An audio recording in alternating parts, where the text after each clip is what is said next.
నమస్కారం.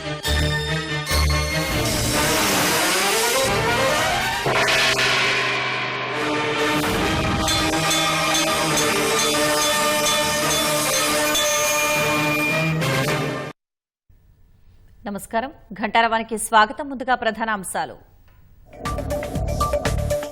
అంతరిక్షం నుంచి భూమిని చేరిన సునీత విలియమ్స్ విల్మోర్.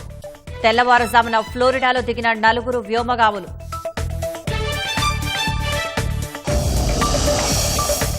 తొమ్మిది నెలల పాటు అంతరిక్షంలోనే గడిపిన సునీత విలియమ్స్. విజయవంతంగా యాత్ర పూర్తి చేసిన సిబ్బందికి నాసా అభినందనలు. 3 లక్షల కోట్లకు పైగా పద్దుతో నేడు అసెంబ్లీ ముందుకు రాష్ట్ర బడ్జెట్.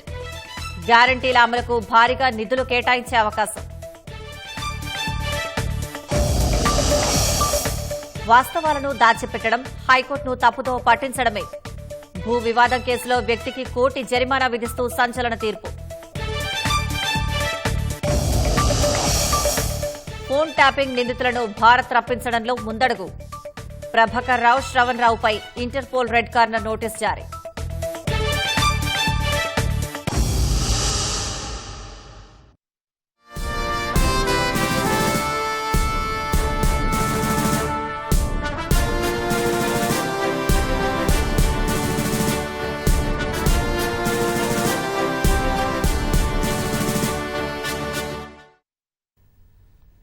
సుదీర్ఘ నిరీక్షణకు తెరపడింది. 8 రోజుల యాత్ర కోసం అంతర్జాతీయ అంతరిక్ష కేంద్రం ISS కు వెళ్లి 9 నెలలుగా అక్కడే చిక్కుకుపోయిన భారత సంతతికి చెందిన సునీత విలియమ్స్ తో పాటు మరో 3 వ్యోమగాములు సురక్షితంగా భూమిని చేరుకున్నారు. స్పేస్ ఎక్స్ కు చెందిన క్రూ డ్రాగన్ వ్యోమనౌకలో దాదాపు 17 గంటల పాటు పయనించి ఫ్లోరిడా తీరంలోని సముద్ర జలాల్లో సురక్షితంగా దిగారు.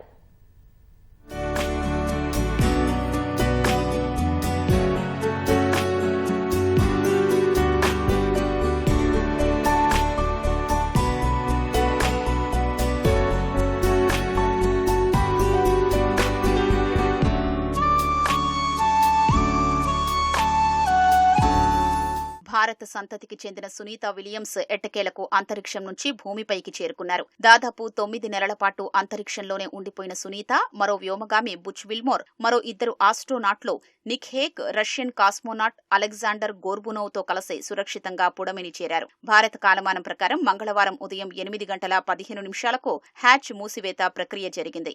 తిరుగు ప్రయాణం కోసం వ్యోమగాములు తమ వస్తువుల్ని ప్యాక్ చేసుకుని స్పేస్ ఎక్స్ కు చెందిన క్రూ డ్రాగన్ వ్యోమనౌకలో కూర్చున్నారు. ఉదయం 10 గంటల 35 నిమిషాలకు అన్డాకింగ్ ప్రక్రియ పూర్తయింది. ఇందులో భాగంగా క్రూ డ్రాగన్ వ్యోమనౌక అంతరిక్ష కేంద్రం నుంచి విడిపోయింది. ఈ నౌక దాదాపు 17 గంటలు ప్రయాణించి ఫ్లోరిడా తీరంలోని సముద్ర జలాల్లో సురక్షితంగా దిగింది. అంతర్జాతీయ అంతరిక్ష కేంద్రం ISS నుంచి బయలుదేరిన క్రూ డ్రాగన్ వ్యోమనౌక భారత కాలమానం ప్రకారం ఈ తెల్లవారుజామున 3 గంటల 27 నిమిషాలకు ఫ్లోరిడా తీరానికి చేరువలో సముద్ర జలాల్లో దిగింది. గంటకు 17,000 మైళ్ల వేగంతో భూమి వైపు ప్రయాణం చేసిన డ్రాగన్ క్యాప్సూల్ 4 పారాచూట్ల సాయంతో క్రమంగా వేగాన్ని తగ్గించుకుని సేఫ్ గా సాఫ్ట్ ల్యాండ్ అయింది. ఈ ప్రక్రియలో ఎలాంటి ఆటంకాలు లేకుండా క్యాప్సూల్ 4 పారాచూట్లు తెరుచుకోవడంతో వ్యోమనౌక సముద్ర జలాల్లో సురక్షితంగా ల్యాండ్ అయింది.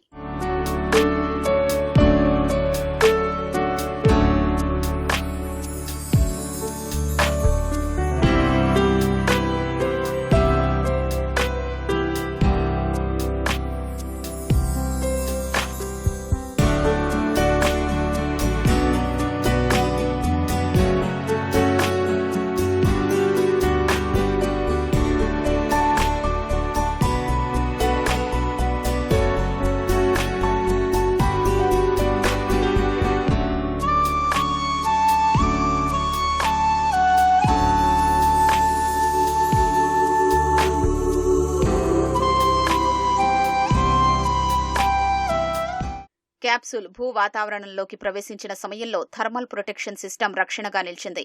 ల్యాండింగ్ అనంతరం వ్యోమనౌక దగ్గరకు చేరుకున్న నాసా సిబ్బంది తాళ్లు, హైడ్రాలిక్ సాధనాలతో దాదాపు అరగంట పాటు శ్రమించి క్రూ డ్రాగన్ ను రికవరీ నౌకపైకి చేర్చారు. అక్కడ భద్రతాపరమైన పరీక్షలు చేసి డ్రాగన్ వ్యోమనౌకను తెరిచి ఒక్కొక్కరుగా వ్యోమగాముల్ని బయటకు తీసుకొచ్చారు. వ్యోమగాములను హ్యూస్టన్లోని జాన్సన్ స్పేస్ సెంటర్ కు తరలిస్తారు. అక్కడ వారికి వైద్య పరీక్షలు నిర్వహించి భూ గురుత్వాకర్షణ శక్తికి తిరిగి సర్దుబాటయ్యేలా నిపుణులు వారికి తోడ్పాటు అందిస్తారు.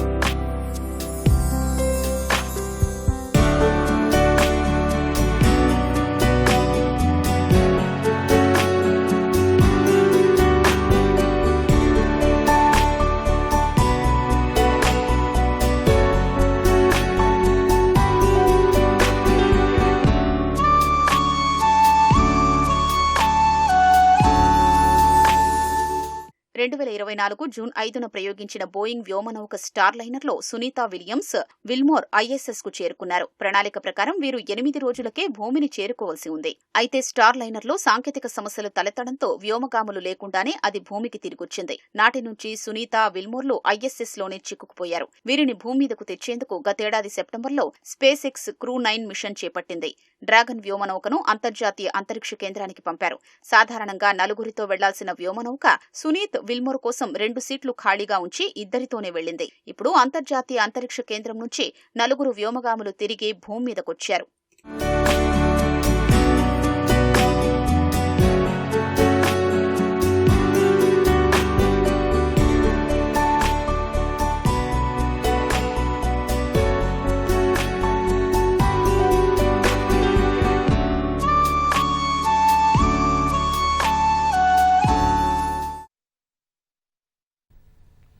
అంతరిక్ష యాత్రను విజయవంతంగా పూర్తి చేసుకుని భూమి మీదకు వచ్చిన క్రూ 9 సిబ్బందికి నాసా అభినందనలు తెలిపింది.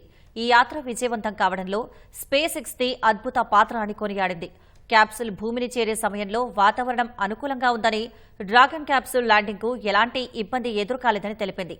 ల్యాండింగ్ సమయంలో భద్రతా పరంగా అమెరికా కోస్ట్ గార్డ్ అన్ని చర్యలు తీసుకున్నట్లు వెల్లడించింది. అన్డాకింగ్ నుంచి సాఫ్ట్ ల్యాండింగ్ వరకు అన్నీ అనుకున్నట్లు జరిగాయని నాసా వివరించింది. ప్రస్తుత పరిణామాలు భవిష్యత్తు మానవ సహిత అంతరిక్ష యాత్రకు కొత్త బాట చూపాయని నాసా వెల్లడించింది. ఈ యాత్రలో సునీత విలియమ్స్ 2 సార్లు స్పేస్ వాక్ చేసినట్లు నాసా తెలిపింది. క్రూ 9 వ్యోమగాములు 150కి పైగా ప్రయోగాలు నిర్వహించినట్లు వెల్లడించింది. అంతర్జాతీయ అంతరిక్ష కేంద్రంలో వ్యోమగాములు స్టెమ్ సెల్ సాంకేతికతపై పరిశోధనలు చేసినట్లు వివరించింది. క్యాన్సర్లకు పరిష్కారాలు చూపే మార్గాలపైన పరిశోధనలు జరిగినట్లు తెలిపింది. 4 వ్యోమగాముల కృషి, పరిశోధనలు భవిష్యత్తుకు ఎంతో ఉపయుక్తమని వెల్లడించింది. అంతర్జాతీయ అంతరిక్ష కేంద్రం బయట నుంచి సునీత, విల్మోర్ కొన్ని నమూనాలను సేకరించినట్లు తెలిపింది. భవిష్యత్తులో మరెన్నో ప్రయోగాలు, పరిశోధనలు చేపట్టబోతున్నట్లు నాసా ప్రకటించింది.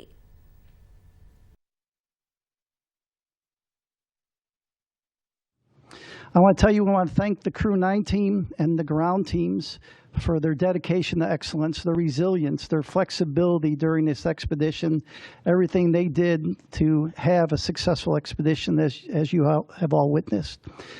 SpaceX has been an incredible partner for us. And it shows the benefits of the commercial-public-private partnership that we have.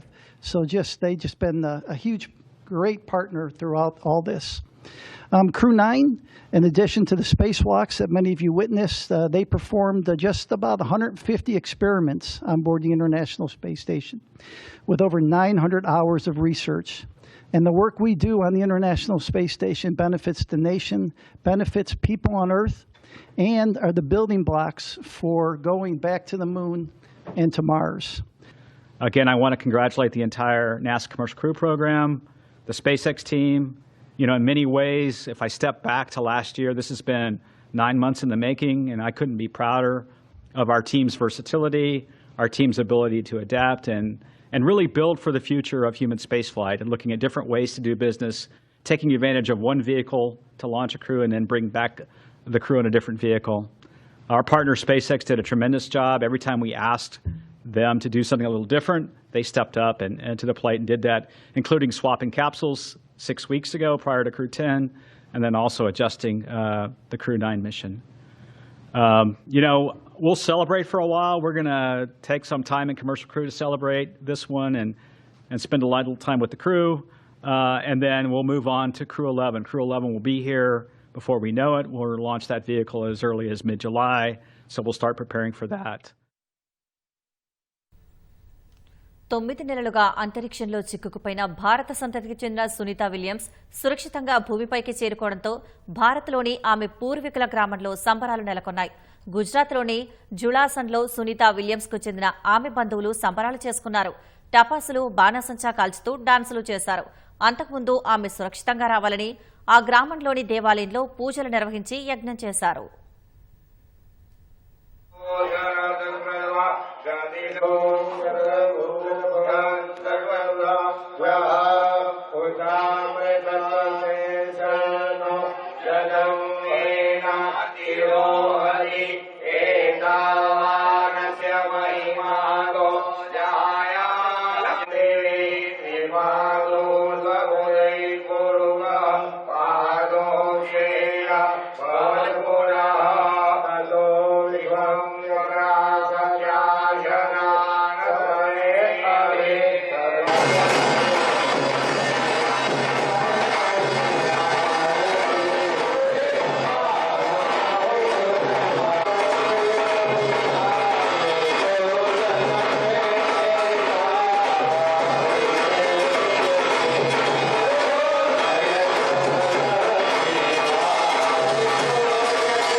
8 రోజుల కోసమని వెళ్లి 9 నెలల పాటు అంతర్జాతీయ అంతరిక్ష కేంద్రంలో చిక్కుకుపోయారు భారత సంతతి వ్యోమగామి సునీతా విలియమ్స్, అమెరికన్ వ్యోమగామి బుచ్ విల్మోర్.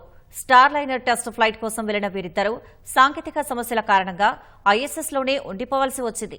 ఆ తర్వాత వీరిద్దరిని తీసుకొచ్చేందుకు పలుమార్లు నాసా యత్నించినప్పటికీ అవి వాయిదా పడుతూ వచ్చాయి. ఎట్టకేలకు వారు తిరిగి వచ్చారు. సునీతా విలియమ్స్, విల్మోర్లు 2024 జూన్ 5న ప్రముఖ సంస్థ బోయింగ్ చేపట్టిన తొలి అంతరిక్ష మానవ సహిత యాత్రకు వెళ్లారు. మరుసటి రోజు ఐఎస్ఎస్తో వారి వ్యోమనౌక స్టార్ లైనర్ విజయవంతంగా అనుసంధానమైంది. పలు పరిశోధనల తర్వాత 8 రోజులకే భూమిపైకి రావాల్సి ఉండగా స్టార్ లైనర్లో థ్రస్టర్లు పనిచేయకపోవడం, హీలియం లీకేజీతో సాంకేతిక సమస్యలు తలెత్తాయి. 2024 జూన్ 12న బోయింగ్ స్టార్ లైనర్ భూమిపైకి వచ్చేందుకు సిద్ధంగా లేకపోవడంతో వ్యోమగాముల ప్రయాణం వాయిదా వేసినట్టు నాసా ప్రకటించింది.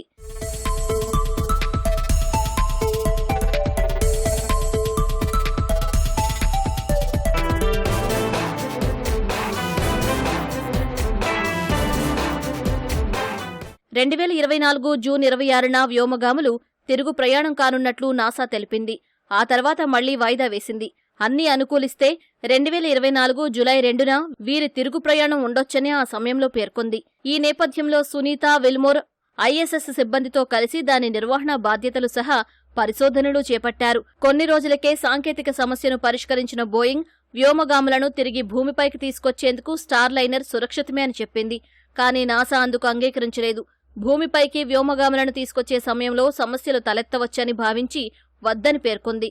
దీంతో గత ఏడాది సెప్టెంబర్ 6న స్టార్ లైనర్ ఖాళీగా తిరుగు పయనమై న్యూ మెక్సికోలోని వైట్ శాండ్స్ స్పేస్ హార్బర్లో సురక్షితంగా కిందకు దిగింది.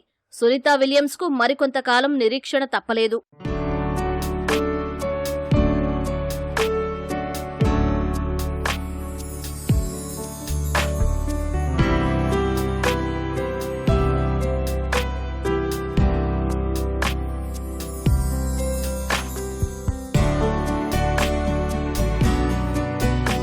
అంతర్జాతీయ అంతరిక్ష కేంద్రంలో చిక్కుకున్న 2 వ్యోమగాములను తీసుకొచ్చేందుకు స్పేస్ ఎక్స్ క్రూ 9 మిషన్తో ఫాల్కన్ 9 రాకెట్ను గత ఏడాది సెప్టెంబర్ 28న ఫ్లోరిడాలోని కేప్ కెనావెరాల్ నుంచి ప్రయోగించారు.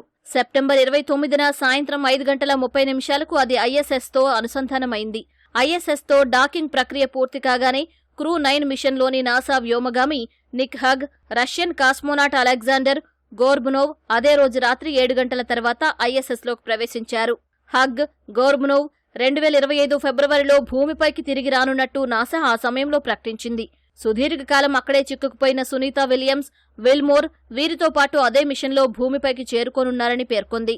వీరిని తీసుకొచ్చేందుకు క్రూ డ్రాగన్ వ్యోమనౌకలో 2 సీట్లను ఖాళీగా ఉంచినట్టు తెలిపింది. ఈ ఏడాది ఫిబ్రవరిలో సునీతా విలియమ్స్, బుచ్ విల్మోర్తో పాటు మిగతా 2 వ్యోమగాములు తిరిగి భూమిపైకి రావాల్సి ఉండగా మరోసారి అది వాయిదా పడింది. దీంతో సునీతా విలియమ్స్, బుచ్ విల్మోర్లు 9 నెలలు అంతర్జాతీయ అంతరిక్ష కేంద్రంలో ఉండాల్సొచ్చింది.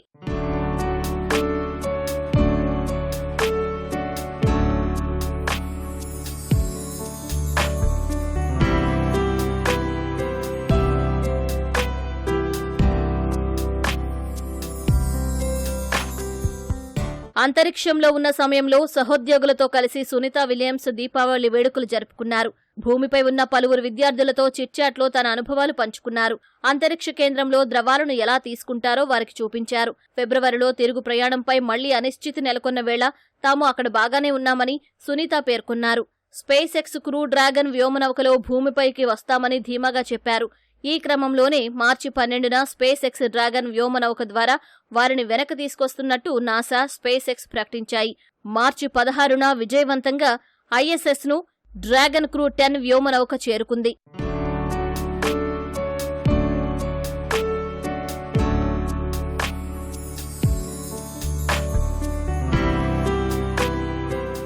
సునీత విలియమ్స్కు ఇది 3వ రోదసీ యాత్ర.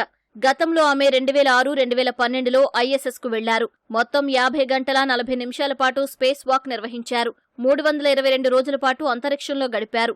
ఐఎస్ఎస్లో ఓసారి మారథాన్ కూడా చేశారు. ఈసారి అంతరిక్ష కేంద్రంలోకి వెళ్లగానే ఆమె ఆనందంతో డాన్స్ చేసిన వీడియో వైరల్ అయింది. 2012లో ఆమె చివరిసారి స్పేస్ వాక్ నిర్వహించగా 2025 జనవరి 30న ఆమె 8వ వాక్ చేశారు. ఆరోగ్యంగా ఉండేందుకు ఐఎస్ఎస్లో పలు వ్యాయామాలు చేశారు.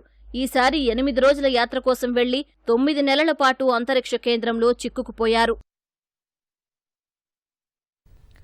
అంతరిక్షంలోకి వెళ్లిన తర్వాత ఎలాంటి ఇబ్బందులు ఎదురైనా ధీటుగా ఎదుర్కొనేందుకు వ్యోమగాములకు ముందుగానే ప్రత్యేక శిక్షణ ఇస్తారని, అందువల్లే 9 నెలల పాటు భూమికి తిరిగి రాకపోయినా సునీత విలియమ్స్ బృందం ధైర్యంగా ఉండగలిగిందని షార్ విశ్రాంత డైరెక్టర్ శేషగిరిరావు తెలిపారు. ఆమె ఎంతో ఆత్మవిశ్వాసంతో ఉన్నారన్న ఆయన 62 గంటల పాటు స్పేస్ వాక్ చేశారంటున్న శేషగిరిరావుతో ఈటీవీ ముఖాముఖి. సునీత విలియమ్స్, బుచ్ విల్మోర్ సురక్షితంగా భూమిపైకి చేరుకున్నారు. ఈరోజు ఉదయం 3 గంటల 27 నిమిషాలకి భూమిపైకి క్రూ డ్రాగన్ చేరుకుంది. వారిని సురక్షితంగా బయటకు తీసుకురావడం కూడా జరిగింది. దీనికి సంబంధించినటువంటి మరిన్ని విశేషాలు తెలియజేసేందుకు ప్రస్తుతం మనతో ఉన్నారు షార్ మాజీ డైరెక్టర్ శేషగిరిరావు గారు. ఆయన అడిగి తెలుసు. సార్, ఫస్ట్ ఆఫ్ ఆల్ అందరూ ఎంతో ఆసక్తిగా ఎదురు చూశారు, అంటే వీళ్ళు ఎంత సురక్షితంగా వస్తారు ఏంటి అనేది. సో ఈ ప్రయాణం గురించి ఏం చెప్పొచ్చు? అంటే ఇంత సురక్షితంగా దిగుతుంది అని ముందే అనుకున్నప్పటికీ ఎందుకని కొంత ఆందోళన ఉందంటారు? ముఖ్యంగా సునీత విలియమ్స్ను మన అందరం కలిసి భూమి మీదకి ఆహ్వానం పలుకుదాం. ఇది ఒక గొప్ప సాంకేతిక ప్రక్రియ అని చెప్పుకోవచ్చు. స్టార్ లైనర్లో ఉన్న సమస్యలేంటి, ఒకవేళ అందులో సమస్యలుంటే ఈ క్రూ 9 డ్రాగన్లో అటువంటి సమస్యలు రావని ఎలా నిర్దేశిస్తారు, ఎలా అనుకోవచ్చు అని అందరికీ ఆందోళనగా ఉంది. ఈ crew 9 module, dragon crew 9 module అనేది స్పేస్ ఎక్స్ వాళ్ళది. వాళ్ళు ఏం చేశారంటే దీన్ని పర్ఫెక్ట్ గా తయారు చేశారు. 49 సార్లు ప్రయోగించారనమాట. ఒకసారి 2 సార్లు కాదు.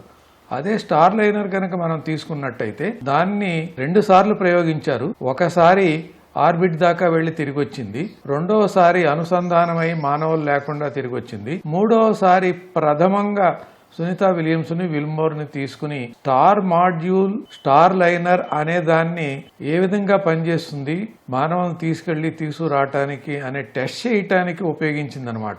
అందువలన దానికి అనుభవం తక్కువ.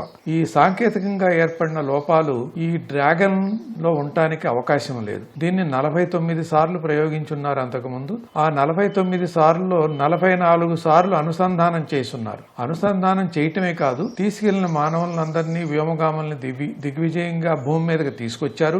ఆ తర్వాత తీసుకొచ్చిన తర్వాత దాన్ని రీఫర్బిష్ చేసి, అంటే దిగిన తర్వాత అన్ని రకాలుగా దాన్ని పరీక్షించి సురక్షితమైన పరికరాలన్నీ బాగా ఉన్నాయో లేదో చూసుకుని దాదాపు 29 సార్లు మరొకసారి ప్రయోగించారు. అటువంటి చరిత్ర గల వాహనం ఇది.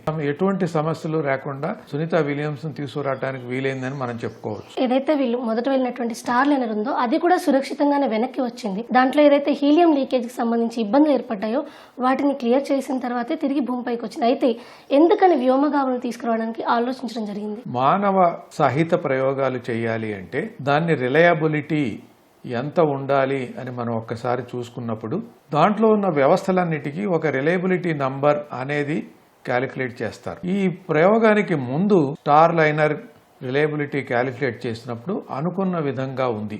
ఈ అనుకున్న విధంగా ఉందనేది ఎలా చూస్తారు అంటే దాంట్లో ఎన్ని వ్యవస్థలు ఉన్నాయి, ఆ వ్యవస్థలు ఎటువంటి సమస్య తలెత్తకుండా ఎన్ని గంటల పాటు, ఎన్ని రోజుల పాటు నిరంతరంగా పని చేయగలదు అనేది ఒక ఫార్ములా ప్రకారం క్యాలిక్యులేట్ చేసి రిలయబిలిటీని నిర్ణయిస్తారు. స్టార్ లైనర్ అనుసంధానం అయిన తర్వాత ఆ ఉన్న 24 మైక్రో మైనర్ థ్రస్టర్స్ లో దాదాపు 7 థ్రస్టర్స్ వరకు ప్రాబ్లమ్స్ వచ్చినాయి. అలాగే హీలియం లైన్స్ లీక్ వచ్చింది. అంటే అర్థం ఏంటి, తీసుకువెళ్లిన 2-3 రోజుల్లోనే 7 వ్యవస్థలకి సమస్య ఏర్పడింది. అప్పుడు దానికి మనకున్నట్టు భద్రతా ప్రమాణాల ప్రకారం రిలయబిలిటీ నంబర్ క్యాలిక్యులేట్ చేసినప్పుడు అది మానవుల్ని తీసుకురావడానికి అనుగుణంగా లేదనమాట. అందువల్ల నాసా వాళ్ళు భద్రతా ప్రమాణాలకు అనుగుణంగా లేదు కాబట్టి తీసుకువచ్చేప్పుడు ఏదైనా సమస్య కనుక ఏర్పడితే అది తీరని సమస్య అవుతుంది. కాబట్టి అది రిపేర్ చేయలేని సమస్య అవుతుంది కాబట్టి సునీత విలియమ్స్ని విల్మోర్ని తీసుకురావడానికి సాహసించలేదు. ఏదైతే క్రూ డ్రాగన్ ల్యాండ్ అయిందో ఈ స్ప్లాష్ అయిన టైంలో సునీత విలియమ్స్ గారు అంటే వారం రోజుల ప్రయాణానికి వెళ్ళి 9 నెలల పాటు అక్కడ ఉన్నప్పుడు భూమిపైన ఉన్న ప్రతి ఒక్కరు ప్రపంచవ్యాప్తంగా వచ్చిన డిస్కషన్ ఏంటంటే వాళ్ళు అక్కడ ఇరుక్కుపోయారు అని. కానీ మధ్య మధ్యలో తను భూమిపైన ఉన్న వాళ్ళతో ఇంటరాక్షన్ చేసిన సందర్భంలో మేము ప్లాన్డ్గానే ప్రిపేర్డ్గానే ఉన్నాము, మాకు సరైన తర్ఫీదు ఉంది, మేము ఎలాంటి ఆందోళన చెందడం లేదు అని చాలా ఆత్మవిశ్వాసంతో చెప్పారు. ఈరోజు బయటకు వచ్చినప్పుడు క్యాప్సూల్ నుంచి బయటకు వచ్చినప్పుడు కూడా చాలా సంతోషంగా హాయ్ చెప్పారు, అందరినీ పలకరించారు. సో అంటే వాళ్ళ కాన్ఫిడెన్స్ అనేది వాళ్ళు అక్కడ ఇరుక్కుపోలేదు అన్న విషయాన్ని స్పష్టంగా చెప్తుంది. సో అక్కడ ఇన్ని నెలల పాటు ఉండడానికి ఈ మానసిక స్థైర్యం, దీనికి సంబంధించి వాళ్ళు ముందుగానే దీనికి కూడా తర్ఫీదు పొందుతూ ఉంటారా? మొట్టమొదటి 8 రోజులకి వెళ్ళినప్పుడు ఎప్పుడైతే వాయిదా పడుతుంది అనేది వాళ్ళు అనుసంధానం అయిన వెంటనే తెలిసింది వాళ్ళకి. అనుసంధానం అయిన తర్వాత ఏర్పడిన సమస్యల వలన అనుసంధాన ప్రక్రియ అవన్నీ ఒకదానికి ఒకటి ఆపోజిట్గా వచ్చి అనుసంధానం దిగ్విజయంగా చేయటానికి కొంత సమయం అదనంగా పట్టింది. అప్పుడే వారికి తెలుసు ఏదైనా సమస్య వస్తే ప్లాన్ బి ఏంటి, ప్లాన్ సి ఏంటి అనేది ఎప్పుడు ఉంటుంది. 3 నెలలైనా 4 నెలలైనా చివరికి అది 9 నెలలు అయింది కాబట్టి క్రమేణా ఆ ఒత్తిడిలో నుంచి బయటకు వచ్చి రోజు మనకి నిర్వర్తించిన కార్యక్రమం ఏంటి అని ఒక ప్రణాళిక ప్రకారం వాళ్ళు నిర్వర్తించుకుంటూ వెళ్ళారు కాబట్టి ఆ ఒత్తిడిని అధిగమించి అక్కడ ఉండగలిగారని మనం చెప్పుకోవచ్చు. ప్రధానంగా ఈ 9 నెలల కాలం పాటు వాళ్ళు చేసినటువంటి ప్రయోగాలు ఏంటి, మొత్తం ఎన్ని ప్రయోగాల్లో భాగస్వాములు అయ్యారు? ముఖ్యంగా సునీత విలియమ్స్ చేసిన ప్రయోగాల్లో గార్డెనింగ్ ముఖ్యమైనదిగా చెప్తున్నారు. దాంతోపాటు ఆమె స్పేస్ వాక్ చేసింది. దాదాపు 62 గంటల పాటు స్పేస్ వాక్ చేశారు. స్పేస్ వాక్లో ఏం చేస్తారని అందరికీ అనుమానం రావచ్చు. సోలార్ ప్యానెల్స్ బాగున్నాయా లేవా, ఏదైనా ఒక పరికరం చెడిపోవటానికి సిద్ధంగా ఉందని మనకి పరిశీలనలో తేలితే లోపల ఉన్న క్రొత్త పరికరం తీసుకెళ్లి బయట బిగించాలి. దాని దగ్గర నుంచి భూమి బయట ఎటువంటి మైక్రోబులు ఉంటాయి, మరి లోపల ఏదైనా మైక్రోబులు పెరగటానికి అవకాశం ఉందా అనే దానికి వీలుగా వాళ్ళకి ఇచ్చినటువంటి ఒక చిన్న పరికరం ద్వారా ఈ మైక్రోబ్స్ కలెక్షన్ చేసి ఒక స్లైడ్లో పెట్టి భద్రపరుస్తారు. అది భూమి మీదకి వచ్చిన తర్వాత దాన్ని పరిశీలించి అది ఎటువంటి మైక్రోబో చెప్తారనమాట. అది కూడా చేసింది ఆమె. భూమి మీద నుంచి మనుషులు వెళ్ళినప్పుడు మనుగడ సాధించటానికి ఎటువంటి వాతావరణం కావాలి అనేది కూడా పరిశీలిస్తూ ఉంటారు. ఎందుకంటే అక్కడ మీకు సాయిల్ వేరు, అక్కడ సూర్యరశ్మి వేరు, అక్కడ ఉండేది కృత్రిమ వాతావరణం. ఎందుకంటే ఆ కృత్రిమ వాతావరణంలో ఇక్కడ ఉన్నట్టుగా మన వాతావరణంలో 20% ఆక్సిజను, కార్బన్ డైఆక్సైడ్, నైట్రోజను అలా ఉండటానికి తక్కువ అవకాశం ఉంది. ఆ కృత్రిమ వాతావరణంలో ఈ మొక్కలు పెరగాలి. అందువలన ఈ కృత్రిమ వాతావరణంలో పెరగడానికి అనువైనటువంటి సీడ్సే తీసుకెళ్తారు. అంటే ఇప్పుడు ఆ మొక్కల్ని వెనక్కి తీసుకొస్తారా సార్? ఇక్కడ పరిశోధనల కోసం మళ్ళీ వినియోగిస్తారా? కొన్ని భద్రపరుస్తారు. ఆకులు కానివ్వండి, కాండం కానివ్వండి, వేళ్లు కానివ్వండి, ఆ కాన్స్టిట్యూయెంట్స్ ఏంటి అని చూస్తానికి భద్రపరుస్తారు. ఇవి అడిబుల్ కాబట్టి, తినటానికి వీలయ్యాడు కాబట్టి కొన్ని అక్కడే భుజించడానికి వీలుగా ముందే నిర్దేశించిన సమయంలో అవి తయారైన తర్వాత వాటిని పరీక్ష తినటానికి అనువుగా ఉందా లేదా అని పరీక్ష చేయడానికి పరికరం ఉంటుంది. ఆ పరికరంతో పరీక్ష అయిన తర్వాత వాళ్ళని తినటానికి వాళ్ళకి ఆదేశాలు ఇస్తారు. Thank you sir, thank you so much. So ఇది ఏదైతే సునీత విలియమ్స్ బుచ్ విల్మోర్కి సంబంధించినటువంటి యాత్ర ఉందో, ఈ యాత్ర దిగ్విజయంగా పూర్తవడమే కాదు భవిష్యత్తు తరాలకి ఈ అంతరిక్ష పరిశోధనలపై మరింత ఆసక్తి పెంచేలాగా ఉందని చెప్తున్నారు శేషగిరిరావు గారు. నమస్తే. నమస్కారం.